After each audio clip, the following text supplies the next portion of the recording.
তো এই গল্পের শুরুতে আমরা একটা কাপলকে দেখতে পারি যাদের নাম ছিল টিম এবং অলিভিয়া। আসলে টিম ছিল একজন গেম ডেভেলপার এবং অলিভিয়া ছিল একজন আর্কিটেক্ট।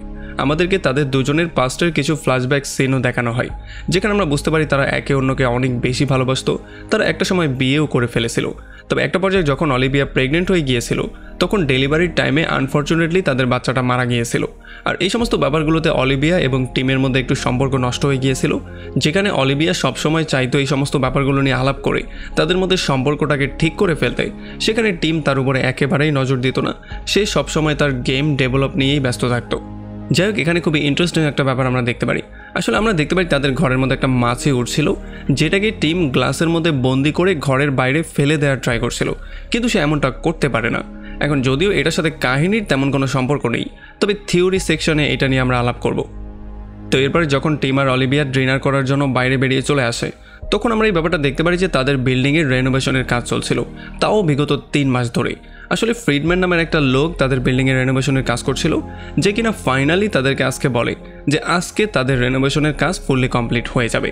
আর তখন আমরা এই ব্যাপারটা দেখতে পারি তাদের নেবারহুডে, মানে তাদের কাছাকাছি একটা জায়গায় আগুন ধরেছিল, তাও নর্মাল কোনো আগুন না, ভয়াবহ এক আগুন। তবে এই সমস্ত ব্যাপারগুলোকে ইগনোর করে তারা সামনের দিকে যাওয়া শুরু করে। আর এখানে অলিভিয়া এসে ফাইনালি রিভিল করে সে একটা ভ্যান নিয়ে এসেছে। আসলে এই ভ্যানটা তারা একটা সময় নিজেরাই অন করতো যখন তারা রিলেশনশিপে ছিল। এখন অলিভিয়া এখানে ভ্যানটা এনে একটা প্ল্যানিং করেছিল। সে প্ল্যানিং করেছিল যে এই ভ্যানটার মাধ্যমে তারা তাদের জবগুলো ছেড়ে দিয়ে সোজা প্যারিসে চলে যাবে, আর কয়েক মাস এদিক সেদিক ঘুরে ফিরে তাদের রিলেশনশিপ বিল্ড করার কাজ তারা করবে। আর যখন তাদের রিলেশনশিপ আবার আগের মতো হয়ে যাবে, তখন তারা আবারও এখানে ব্যাক করবে। এমনকি অলিভিয়া তো অলরেডি তার জবটা ছেড়েও দিয়েছিল। তবে আমরা দেখতে পারি টিম তাকে সরাসরি না করে দেয়। সে বলে যে তার গেমটা তার যেই কোনো ওয়েতে কমপ্লিট করতে হবে, সো সে চাইলেও তার সঙ্গে যেতে পারবে না। আর এই ব্যাপারটাতে অলিভিয়া একেবারেই হ্যাপি হয় না। তো এরপরে সেদিন রাতের বেলায় যখন হঠাৎই টিম ঘুম থেকে উঠে যায়, তখন সে দেখতে পারে অলিভিয়া একা একাই ট্রিপে বেরিয়ে পড়েছিল। আর যখন সে তার কাছে এটা জিজ্ঞেস করে, তখন অলিভিয়া তাকে সরাসরি জানিয়ে দেয় যে টিম আর তার সাথে এখন আর কোনো সম্পর্ক নেই।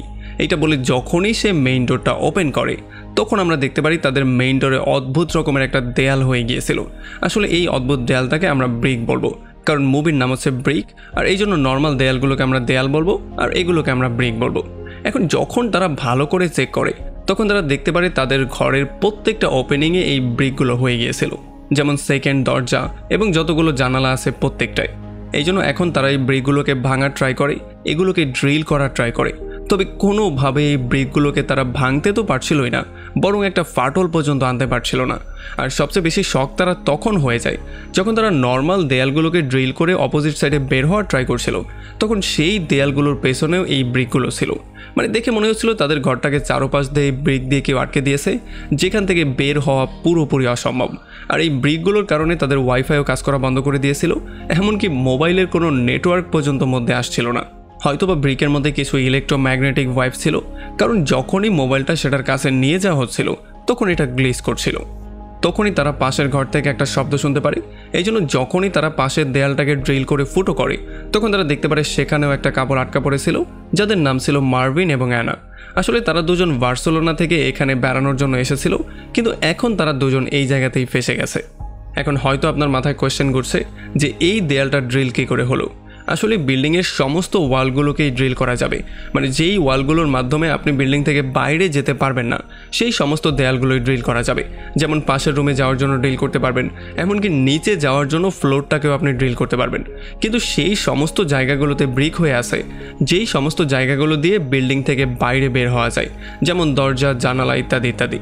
আর এখানে তারা এই ব্যাপারটাও জানতে পারে যে মার্ভিন সবসময় নেশার মধ্যে থাকে, সবসময় সে হাইপার অবস্থায় থাকে, তবে সে মনের দিক থেকে খুবই ভালো ছিল।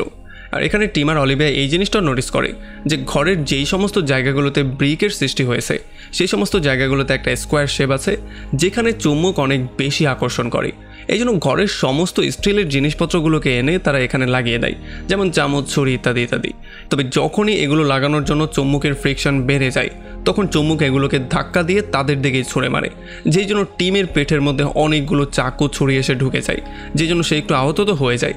তবে অলিভিয়া দ্রুতই তার প্রাথমিক চিকিৎসা করে ফেলে। তবে তখনই টিম আর অলিভিয়া দেখতে পারে সাইডের রুমে মার্ভেন অনেক বেশি নেশা করে পাগলের মতো বিহেভ করা শুরু করছে, মানে সে অনেক বেশি হাই হয়ে গিয়েছে। এই জন্য তারা দুজন দ্রুত দেয়ালের মধ্যে গর্ত করা শুরু করে, আর একটা মানুষ পাস হতে পারে এতটুকু গর্ত করে ফাইনালি সেই রুমের মধ্যে গিয়ে তারা মার্ভেনকে হ্যান্ডেল করে। আসলে এখানে আমরা যেমনটা আগেই বলেছি, মার্ভেন হচ্ছে খুবই ভালো একজন মানুষ, সে কখনোই কাউকে হার্ট করে না, তবে তার নেশা করার একটা বাজে অভ্যাস আছে। আর এখানে একটু খোঁজাখুঁজি করার পরে ফাইনালি টিম একটা হাতুড়ের মতো জিনিস পেয়ে যায়, যেটার মাধ্যমে সে ব্রিকগুলোকে ভাঙার ট্রাই করে। তবে অনেকক্ষণ ট্রাই করার পরেও ব্রিকের মধ্যে একটা দাগ পর্যন্ত পড়ে না। আর এই সমস্ত ব্যাপারগুলো দেখার পরে অলিভিয়া এই জিনিসটা রিয়েলাইজ করতে পারে যে এগুলোকে ভেঙে বের হওয়া কোনোভাবেই সম্ভব না। আর তখনই তার মনে পড়ে যে এই বিল্ডিংটা আসলে বানানো হয়েছিল 1897 সালে। তখন এই বিল্ডিংটার নিচে একটা আন্ডারগ্রাউন্ড টানেলও বানানো হয়েছিল, আর এই টানেলটা শহরের ড্রেনেজ সিস্টেমের সাথে কানেক্ট করা আছে। মানে যদি তারা নিচের ফ্লোরে গিয়ে সেই টানেলটাকে খুঁজে বের করতে পারে, তাহলে সেটার মাধ্যমে তারা শহরের ড্রেন সিস্টেমের মাধ্যমে দ্রুত এই বিল্ডিং থেকে বেরিয়ে গেলেও যেতে পারে। আর এরপরে কি হওয়ার ছিল, তারা দ্রুত ফ্লোরটাকে ড্রিল করা শুরু করে, আর ফ্লোরটাকে ব্রেক করে ফাইনালি তারা সেকেন্ড ফ্লোর থেকে ফার্স্ট ফ্লোরে চলে আসে। আর তখন আমরা জানতে পারি ফার্স্ট ফ্লোরে লিয়া নামের একটা মেয়ে ছিল, আর তার দাদু অসওয়াল ছিল। আর যেমনটা আমরা আশাই করছিলাম, তাদের সমস্ত এক্সিট পয়েন্টগুলোকেও ব্রেক করা হয়েছিল। আর যখন অসওয়াল এই ব্যাপারটা জানতে পারে, তখন সে গান বের করে সবাইকে পয়েন্ট করে ফেলে। আসলে অসওয়াল এই জিনিসটা চিন্তা করছিল যে যেহেতু তারা সারা জীবনের জন্য এই জায়গায় আটকা পড়ে গেছে, এই জন্য তাদের ফুডের অনেক বেশি দরকার পড়বে।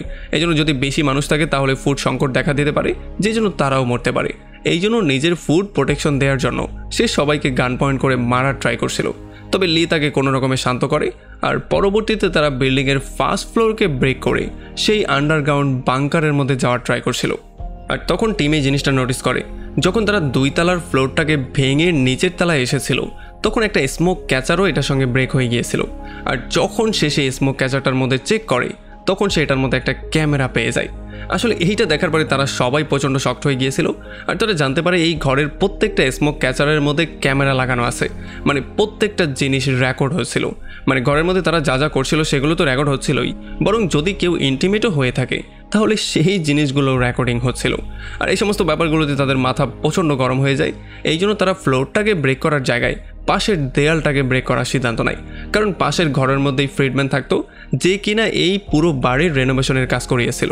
আর এই জন্য তাকে ধরার জন্য যখন তারা লুকিয়ে লুকিয়ে তার রুমের মধ্যে চলে আসে, তখন একটু সামনে যাওয়ার পরেই তারা ফ্রিডম্যানকে মৃত অবস্থায় পেয়ে যায়, এমনকি তার হাত দুইটা পর্যন্ত কাটা অবস্থায় ছিল।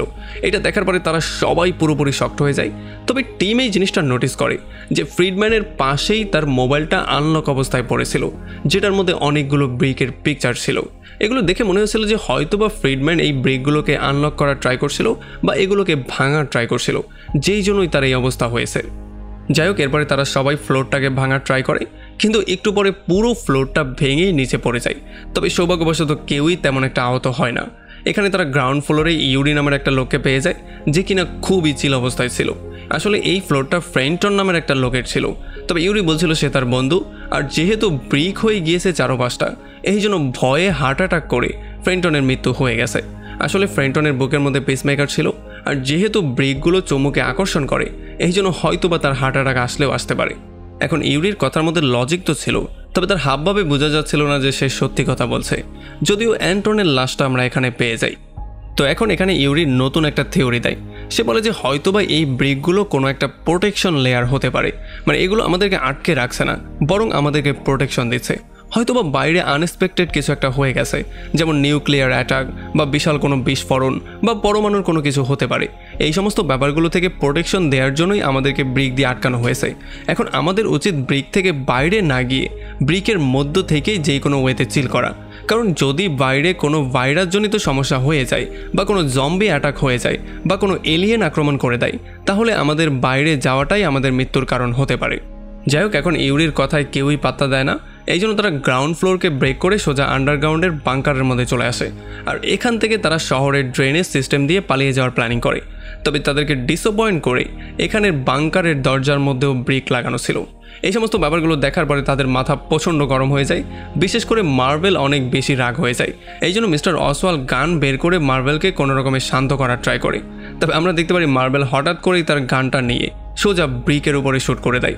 তবে যেহেতু brick electric magnetic wave release করছিল, এই জন্য সে বুলেটগুলো সেখানেই আটকে দেয় আর সেগুলোকে উল্টো দিকে রিভার্স করে দেয়। এখন যদিও টিম সবাইকে বলছিল নুয়ে পড়ার জন্য, কিন্তু মিস্টার অসওয়াল ছাড়া সবাই নুয়ে পড়ে। এই জন্য একটা বুলেট এসে মিস্টার অসওয়ালের বুকের মধ্যে লাগে, যেই জন্য আর মিস্টার অসওয়াল বাঁচতেই পারে না। এখন অসওয়ালের মৃত্যুতে লিয়া একটু বেশি আপসেট হয়ে যায় আর সে মার্ভিনকে এই সমস্ত ব্যাপারগুলোর জন্য দোষারোপ করা শুরু করে। তবে উপর থেকে আমরা দেখতে পারি ইউরি বসে বসে হাসছিল। এখন তারা সবাই প্রচণ্ড আপসেট হয়ে গ্রাউন্ড ফ্লোরে এসে বসে পড়ে। আর এখানে ইউরি আবারও তাদেরকে কনভিন্স করার ট্রাই করছিল যে আসলে এই ব্রিকগুলো আমাদেরকে প্রোটেকশন দিচ্ছে, আমাদেরকে বন্দি বানাচ্ছে না, এই জন্য আমাদের এখান থেকে বেরিয়ে যাওয়ার প্ল্যানিংটা করাই উচিত না। তো এখন এখানে সবাই যার যার পাস্টের ঘটে যাওয়া দুঃখের ব্যাপারগুলো শেয়ার করা শুরু করে। যেমন অ্যানা তাদেরকে বলছিল যখন সে ছোট ছিল তখন 2 মিনিটের জন্য তার মৃত্যু হয়ে গিয়েছিল, তবে হঠাৎ করে সে আবার কেমন করে যেন ফিরে এসেছে। লিয়া বলছিল 2 বছর আগে তার মায়ের ক্যান্সারে মৃত্যু হয়েছিল, এরপরে তার দাদুই তাকে দেখাশোনা করছিল, দাদুই ছিল তার শেষ ভরসা। কিন্তু এখন তার মৃত্যুর জন্য সমস্ত দায়ভারটা সে মার্ভিনের উপরে চাপিয়ে দেয়। ইউরি তাদেরকে বলে সে একজন পুলিশ অফিসার ছিল আর একটা সময় সে একটা অপরাধীকে খুন করে ফেলেছিল। আর এই সমস্ত ব্যাপারগুলো শেয়ার করতে করতেই হঠাৎই টিম এবং অলিভিয়ার বাচ্চার ব্যাপারটা চলে আসে, যেটা আসার সঙ্গে সঙ্গেই তাদের মধ্যে আবারও ঝগড়া শুরু হয়ে যায় আর একটু পরে এটা এক্সট্রিম পর্যায়েও চলে যায়। তবে যখন আবার ঝগড়াটা শান্ত হয়ে যায় তখন তারা সবাই এখান থেকে আরও একবার পালিয়ে যাওয়ার প্ল্যানিং করে। এখানে তারা অ্যান্টনের কিছু ড্রয়িংও পেয়ে যায়, যেগুলো বোঝা অনেকটা মুশকিল ছিল কারণ এখানে কিছু সায়েন্টিফিক থিওরি লেখা ছিল। তবে এখানে ড্রয়িংগুলো দেখে এই জিনিসটা আমরা ক্লিয়ারলি বুঝতে পারি যে হয়তোবা অ্যান্টন এই ব্রিকগুলোকে ভাঙার ট্রাই করছিল বা কোনো পাজেল সলভ করে যেই কোনো ওয়েতে এখান থেকে বেরিয়ে যাওয়ার প্ল্যানিং করছিল। আর তখন এখানে লিয়া তার একটা ভিজিটিং কার্ডও পেয়ে যায়, যেটার মাধ্যমে তারা জানতে পারে আসলে অ্যান্টম লিপসন ন্যানো ডিফেন্স নামের একটা কোম্পানিতে কাজ করত, যেই কোম্পানিটা সেই জায়গায় অবস্থিত যেই জায়গায় একটু আগে আগুন লেগেছিল। এখন হয়তোবা সেই কোম্পানিতেই আগুনটা লেগেছে আর হয়তোবা সেই সমস্ত কারণেই এই ব্রিকের সৃষ্টি হয়েছে। এই জন্য তারা চিন্তা করছিল যেহেতু অ্যান্টন সেই কোম্পানির এমপ্লয়ি ছিল, এই জন্য হয়তোবা সে জানতো কীভাবে ব্রিককে ওপেন করতে হয় বা এটাকে ব্রেক করতে হয়, এই জন্যই তাকে মেরে ফেলা হয়েছে। আর তাছাড়া তার কাছে যেই ড্রয়িংগুলো পাওয়া গেছে সেগুলো তাদেরকে এই দিকে ইঙ্গিত করছিল। এখন যদিও এই সমস্ত ব্যাপারগুলো তারা নিজেরা কল্পনা করছিল, তবে আসলে বাস্তবতাটা কী সেটা একটু সামনে গেলে আমরা বুঝতেই পারবো। তখন এদিকে টিম এই জিনিসটা নোটিস করে যে অ্যান্টনের ঘরের মধ্যে একটা দরজা একটু ছোট ছিল, এই জন্য তারা একটা ফাইনাল সিক্রেট ডোর পেয়ে যায় আর এই ডোরটার মাধ্যমে তারা যেই কোনো ওয়েতে ওই পারে যাওয়ার প্ল্যানিং করছিল। তবে সমস্যা ছিল ডোরটা পাসওয়ার্ড প্রোটেক্টেড ছিল, এই জন্য টিম যখন পাসওয়ার্ডের জিনিসটা দেখতে পারে তখন সে নর্মালি কিছু ক্যালকুলেশন লাগায় আর ফাইনালি এটার মাধ্যমে সে দরজাটাকে ওপেনও করে ফেলে। তবে যখন তারা মধ্যে যায় তখন তারা পুরোপুরি শকড হয়ে যায়। তারা দেখতে পারে এখানে অনেকগুলো কম্পিউটার ছিল আর প্রত্যেকটা কম্পিউটারে কোনো না কোনো রুমের সিসিটিভির ফুটেজগুলো চলছিল। হ্যাঁ, সেই সিসিটিভি ফুটেজগুলো যেগুলো প্রত্যেকটা ঘরের স্মোক ক্যাচারের মধ্যে ছিল। তখন লিয়া একমাত্র ব্যক্তি ছিল যে কিনা সেই রুমটার মধ্যে ছিল, যেই রুমটার মধ্যে অ্যান্টনের লাশটা ছিল। সে তার সেই ড্রয়িংগুলো মানে থিওরিগুলোকে ভালো করে চেক করছিল। আর যখন সে অ্যান্টনের গলা থেকে সেই লাল স্ক্রাবটাকে একটু সরিয়ে দেয় তখন সে দেখতে পারে তার গলার মধ্যে একটা ব্লু চিহ্ন ছিল, যার মানে এইটা আমরা ক্লিয়ারলি বুঝতে পারি যে অ্যান্টনের মৃত্যু হার্ট অ্যাটাকে হয়নি, বরং তাকে কেউ মেরে ফেলেছিল। অ্যান্ড এটা আমরা ক্লিয়ারলি বলতে পারি যে এইটা ইউরিরই কাজ, কারণ এই রুমের মধ্যে ইউরি আর সে ছাড়া কেউই ছিল না। সো এটা অন্য কারো কাজ হতেই পারে না। তবে যতক্ষণে লিয়া এই ব্যাপারগুলো অন্য কাউকে গিয়ে বলতো তার আগেই পেছন দিয়ে ইউরি চলে আসে আর সে লিয়াকেও শেষ করে দেয়। এদিকে যখন মার্ভেল লিয়াকে খুঁজতে খুঁজতে সেই রুমের মধ্যে চলে আসে তখন সে দেখতে পারে ইউরি লিয়াকে মেরে ফেলেছে। আর যতক্ষণে সেই ব্যাপারটা গিয়ে অন্য কাউকে বলতো তার আগে ইউরি এসে মার্ভেনের উপর আক্রমণ করে দেয় আর তাকেও মেরে ফেলার ট্রাই করে। তবে যতক্ষণে তাকে মেরে ফেলতো তার আগে বাকি সবাই সিসিটিভি ফুটেজের মাধ্যমে এই জিনিসটা দেখতে পারে যে ইউরি অ্যান্টনকে খুন করেছিল। এই জন্য তারা দৌড়ে সেই রুমের মধ্যে আসে আর এখানে এসে তারা মার্ভেনকে সেভ তো করেই, বরং ইউরিকেও আচ্ছা রকম ধোলাই করে বন্দি করে। তবে এতক্ষণে ইউরি অ্যান্টনের সেই সমস্ত ড্রয়িংগুলোকে পুড়িয়ে দিয়েছিল, যেই ড্রয়িংগুলোর মাধ্যমে হয়তোবা তারা এই ব্রিকগুলোকে ডিস্ট্রয় করতে পারতো বা কোনো পাজেল সলভ করে এই ব্রিক খুলে বাইরে যেতে পারতো।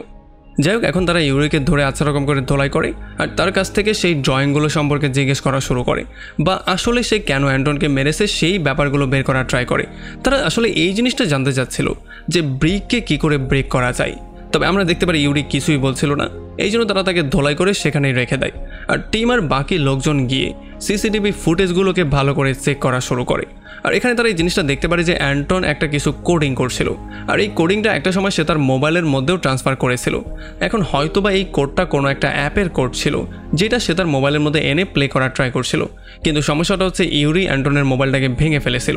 তবে টিম কোনো রকমে সেই ভাঙা মোবাইলটাকে রিকভার করে, আর সেটার মাধ্যমে সেই কোডগুলোকে সে পেয়েও যায়। আর সেই অ্যাপের কোডগুলোকে কোনো রকমে সে তার মোবাইলের মধ্যে নিয়েও আসে। আর যখন এই কোডগুলোকে সে রান করে তখন ফাইনালি অ্যাপসিলন কোম্পানির অ্যাপটা তার মোবাইলে চালু হয়ে যায়। আসলে এই অ্যাপটা ব্রিকগুলোকে স্ক্যান করতে পারছিল। যেমন করে আমরা কিউআর কোড স্ক্যান করতে পারি তেমন করে এইটাও ব্রিকগুলোকে স্ক্যান করছিল। এখন তারা দেখতে পারে ব্রিকের মধ্যে যেই 4টা পয়েন্ট ছিল সেই 4টা পয়েন্টকে এই মোবাইলটা হাইলাইট করছিল। আর যখনই তারা এক একটা পয়েন্টে টাচ করছিল তখন মোবাইলের লাইটটা অটোমেটিকলি ফ্ল্যাশ করছিল। যেমন প্রথম টাচে 1টা ফ্ল্যাশ, পরের টাচে 2টা ফ্ল্যাশ, পরের টাচে 6টা ফ্ল্যাশ, পরের টাচে 8টা ফ্ল্যাশ। আর এমন ফ্ল্যাশ করার পরেই এই ব্রিকগুলো আস্তে আস্তে গোলে লিকুইড ফর্মে চলে আসছিল। তবে এইটা অদ্ভুত একটা শেপ ধারণ করে সেখানে দাঁড়িয়েছিল। আর যখন অ্যানা এটাকে টাচ করে তখন আস্তে আস্তে করে ব্রিকগুলো আবারও শক্ত হওয়া শুরু হয়ে যায়। যদিও অ্যানা তার হাতটাকে টেনে বের করার ট্রাই করছিল, তবে ব্রিক তাকে উল্টো দিকে টেনে নিয়ে যাওয়ার ট্রাই করছিল। আর একটা পর্যায়ে ব্রিক আবারও শক্ত হয়ে তার আগের ফর্মে ফিরে আসে, যেই জন্য অ্যানার হাতটা পুরোটাই কেটে যায়। আর এত ভয়ঙ্কর একটা কাটের জন্য অ্যানার সেখানেই মৃত্যু হয়ে যায়। আর এই ব্যাপারটা দেখার পরে মার্ভেনের মাথা প্রচণ্ড গরম হয়ে যায়, সে পুরো পাগলের মতো হয়ে যায়। মার্ভেন সোজা গানটা বের করে ইউরিকে শ্যুট করে দেয়, কারণ এই সমস্ত ব্যাপারগুলোতে ইউরি অনেক বেশি মজা নিচ্ছিল। আর এরপর সে নিজেকেও শ্যুট করে মেরে ফেলে। আর এই সমস্ত ব্যাপারগুলোতে আমরা একটা জিনিস ক্লিয়ার হয়ে যাই যে হয়তোবা ফ্রিডম্যানের মৃত্যুটাও এই ব্রিকগুলোকে খুলতে গিয়ে হয়েছিল, কারণ তারও 2টা হাত কাটা অবস্থায় ছিল। এখন এই পয়েন্টে শুধুমাত্র অ্যানা এবং টিমি জীবিত ছিল, এই জন্য তারা দুজন বসে তাদের প্রবলেমগুলো সলভ করার ট্রাই করে। টিমও এই জিনিসটা স্বীকার করে নেয় যে সেই ঘটনার পরে সে আর কখনোই অলিভিয়ার দিকে অমন করে নজর দেয়নি। এই জন্য ফাইনালি সে তার কাছে মাপ চায় আর সিদ্ধান্ত নেয় তারা এই সম্পর্কটাকে আরও একবার ঠিক করে ফেলবে। ইভেন তারা সম্পর্কটাকে ঠিকও করে ফেলে। তবে সবচেয়ে বড় সমস্যাটা ছিল তারা এখন এই বিল্ডিংটার মধ্যে বন্দি অবস্থায় ছিল। তবে তখনই টিমের মাথায় একটা আইডিয়া চলে আসে। সে বুঝতে পারে যেই স্কোয়ার শেপগুলোকে মোবাইলের মধ্যে দেখানো হচ্ছে সেগুলোকে একটা পার্টিকুলার ওয়ার্ডারেই প্রেস করতে হবে। মানে হয়তোবা কোনো একটা প্যাটার্ন আছে, সেই প্যাটার্নেই যদি প্রেস করা হয় তাহলেই হয়তোবা ব্রিকটা ওপেন হয়ে যাবে, আর নয়তোবা এমন করেই ব্রিক সবাইকে কেটে টুকরো টুকরো করে ফেলবে। এই জন্য তারা দুজন দ্রুত গিয়ে সেই ফুটেজগুলো চেক করা শুরু করে যেখানে অ্যান্টন ব্রিক খোলার ট্রাই করছিল। যদিও তারা এই ফুটেজের মধ্যে অ্যান্টন কোন জায়গায় কয়বার প্রেস করেছে এটা দেখতে পারে না, তবে তারা এখানে ফ্ল্যাশ লাইটগুলোকে ভালো করে দেখতে পারে। আসলে কখন কয়বার ফ্ল্যাশ করেছিল এই ব্যাপারটাকে তারা খুব ভালো করে দেখতে পারে এবং এগুলোকে তারা ভালো করে মুখস্থ করে ফেলে। এই জন্য পরবর্তীতে তারা সেই পয়েন্টগুলোতে বারবার প্রেস করে কোন জায়গায় কতবার ফ্ল্যাশ লাইট জ্বলছে, মানে আগে কতবার জ্বলছিল এবং পরে কতবার জ্বলছে, সেই সমস্ত ব্যাপারগুলোকে ভালো করে ক্যালকুলেট করে ফাইনালি একটা প্যাটার্নের মতো বের করে ফেলে। এতে করে তারা বুঝতে পারে যে কোন প্যাটার্নে প্রেস করলে ব্রিক খুলতে পারে, বা কোন পয়েন্টটাকে পার্টিকুলারলি বেশি প্রেস করতে হবে বা কোন পয়েন্টটাকে কম প্রেস করতে হবে। মানে সহজ করে বলে তারা সেই প্যাটার্নটা খুঁজে পেয়ে গিয়েছিল বা সেই পাসওয়ার্ডটা খুঁজে পেয়ে গিয়েছিল যেটার মাধ্যমে ব্রিকটা তারা চাইলে ওপেন করতে পারত। তবে যখনই তারা ব্রিক ওপেন করতে যাবে তার আগেই ইউরি আবারও জ্ঞান ফিরে পেয়ে যায়। হ্যাঁ, ইউরি আসলে গুলি খাওয়ার পরেও তার মৃত্যু হয়নি। সে এখন তার সমস্ত বাঁধন ব্রেক করে সোজা এসে তাদের দুজনের উপরে আক্রমণ করে দেয়। সে টিমকে ধোলাই করে আত্মরত করেই ফেলে, বরং সেই অলিভিয়ার উপরেও আক্রমণ করে তাকে মারার ট্রাই করছিল। তবে তারা দুজন কোনো রকমে তার থেকে পালিয়ে বেসমেন্টের মধ্যে চলে আসে। আর এখানে ফাইনালি অলিভিয়া সেই প্যাটার্নগুলো প্রেস করে ফাইনালি ব্রিকটাকে ওপেন করে দেয়, যেই জন্য ব্রিকটা একটা দরজার মতো ক্রিয়েট করে দেয়। তবে সমস্যাটা হচ্ছিল ততক্ষণে ইউরি এসে টিমের উপরে আক্রমণ করে দিয়ে তাকে মেরেই ফেলার ট্রাই করছিল। এখন অলিভিয়ার কাছে অপশন ছিল সে এখান থেকে চাইলে একা পালিয়ে যেতে পারত, তবে সে এমনটা করেনি। সে বরং উল্টো দিক দিয়ে গিয়ে ইউরির উপরে আক্রমণ করে তাকে সেখানে বেহুশ অবস্থায় ফেলে রেখে চলে আসে। আর ফাইনালি তারা দুজন সেই প্যাটার্নের ইউজ করে এই বিল্ডিং থেকে বেরিয়ে আসতে সক্ষম হয়ে যায়। এখন বাইরে আসার পরে তারা দেখতে পারে পুরো শহরটাকে ব্রিক্স কাভার করে নিয়েছিল আর পুরো শহরটা খালি পড়েছিল।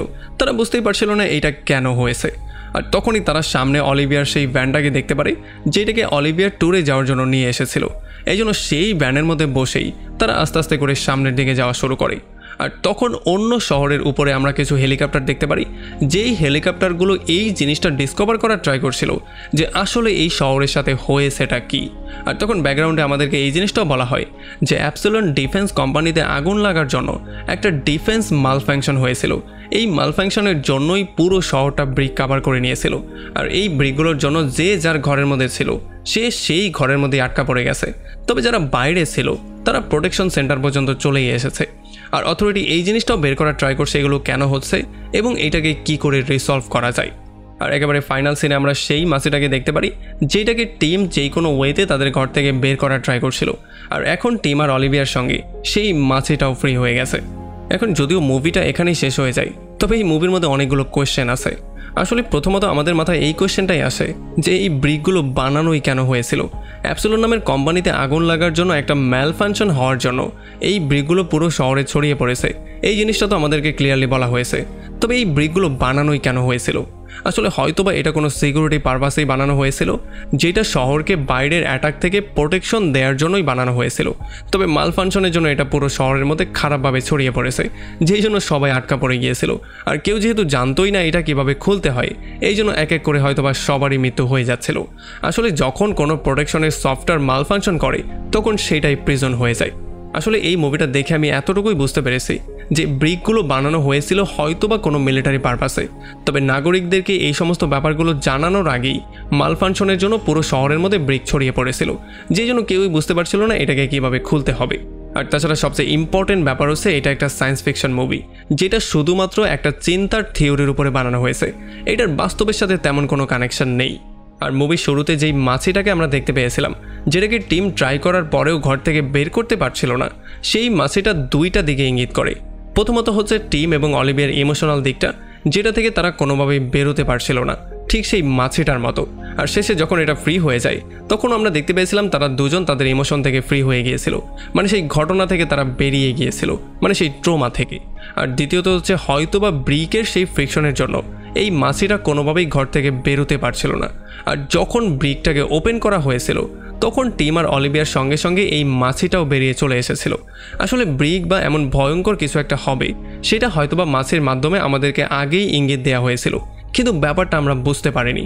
পরবর্তীতে যখন ব্রিক হয়ে গিয়েছিল তখন এই মাছিটা তাদের সঙ্গে আটকা পড়ে গিয়েছিল, কিন্তু একেবারে লাস্টে আমরা দেখতে পেয়েছি তাদের সঙ্গেই মাছিটা ফ্রি হয়ে গিয়েছিল। মানে ব্রিক ওপেন না হওয়া পর্যন্ত মাছিটা কোনোভাবেই এই রুম থেকে বেরোতেই পারছিল না। যাই হোক, এই মুভিটা দেখার পরে আপনি কি বুঝতে পারলেন সেটা আমাকে কমেন্ট করে জানান, যাতে করে ব্রিক সম্পর্কে আমরা আরও একটু ভালো করে জানতে পারি এবং এই সমস্ত থিওরিগুলোকে ক্লিয়ারলি বুঝতে পারি। তো দেখা হচ্ছে অন্য কোনো ভিডিওতে অন্য কোনো একদিন। Till then, take care.